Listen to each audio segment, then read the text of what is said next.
మరి అత్యంత శుభముహూర్తాలలో ఉగాది ఒకటి. శ్రీరాముడు వాలిని ఉగాది రోజే సంహరించాడు. వాలి చనిపోయిన సందర్భంలో ప్రజలు సంతోషంతో జెండాలు ఎగురవేశారు. దానినే ఇప్పుడు గుడి పడవ అంటారు. ఈ ఆచారం ఇప్పుడు కూడా మహారాష్ట్రలో జరుగుతుంది.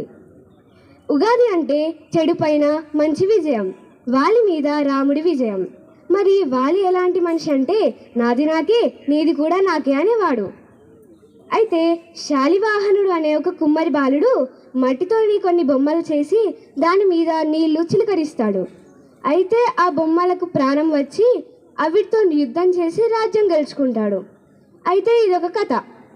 మరి దీని మెసేజ్ ఏంటంటే శాలివాహనుడు మట్టి లాంటి మనుషులను, అంటే నాతోని కాదు, నా వల్ల కాదు అనే మనుషులను కూడా ఐ కెన్ డూ అనే చైతన్యాన్ని తీసుకొచ్చిండు.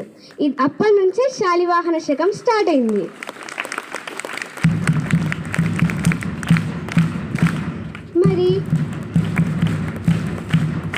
మరి మనం ఉగాదికి పచ్చడి చేసుకుంటాం. మరి న్యూ ఇయర్ రోజు చక్కెర బెల్లం అంటే ఓకే. మరి వేప చేదు ఎందుకు వేసుకుంటాం పచ్చడిలో? ఎందుకంటే వేప యాంటీబయోటిక్, అది రోగాలన్నింటినీ తొలగిస్తుంది.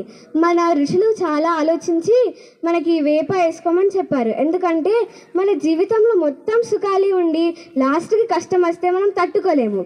అదే ఫస్టే మనకి కష్టాన్ని ఎదుర్కొనే శక్తి ఉండి ఎప్పటికైనా దృఢంగా ఉంటే మనకు అది మంచిది. అందుకే మనం పచ్చడిలో వేప వేసుకుంటాం.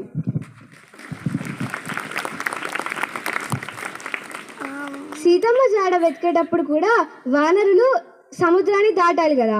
అప్పుడు వానరులందరూ కూర్చుంటారు, ఈ పెద్ద సముద్రాన్ని మేము ఎట్లా దాటగలుగుతాము? హనుమంతుడైతే నెత్తి మీద చేయబెట్టుకొని మేము ఇది దాటలేము, ఇది సో సీతమ్మని వెతకడం మాతో కష్టము అని అనుకుంటారు.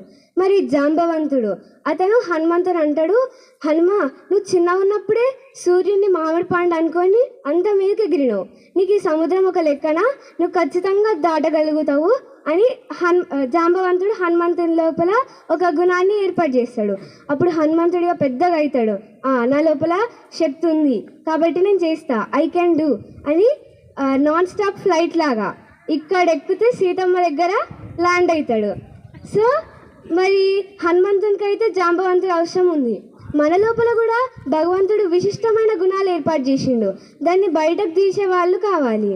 మరి ఉగాది ఎందుకంటే ఉగాది రోజు మనం సంకల్పం చేసుకోవాలి, ఏంటంటే నా లోపల ఉన్న మంచి గుణాలు అన్నింటినీ నేను బయటకు